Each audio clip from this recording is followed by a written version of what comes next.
Já, ég heiti Hilmir Snær Guðnason og ég er að leika í þessu verki, Köttur á heitu blikkþaki. Ég leik stóra pabba eða Big Daddy. Þetta er svona self-made man eða maður sem hefur búið sér til sín auðæfi sjálfur og eftir honum koma niðjar hans sem að vilja hverjum sig erfa allt góssið.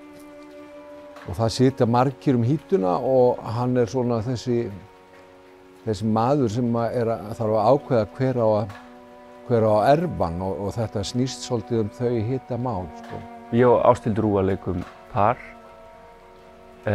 mjög svona tragískt par. Við tölum varla saman, ég yrði varla á hana en hún vill gjarnan eignast barn með mér og ég hef engan áhuga á henni. Sko, aðstæðurnar eru flóknar og Maggi er líka flókin og margslungin. Hún er svona óútreiknanleg. Hún er að reyna að lifa af, hún er í ástlausu hjónabandi eða hjónabandi sem er á mjög slæmum stað.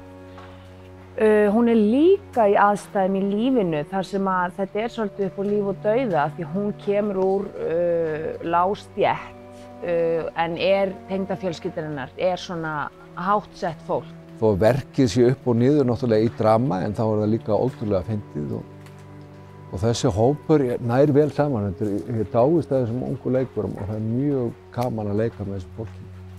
Frábært fólk, hverju horni.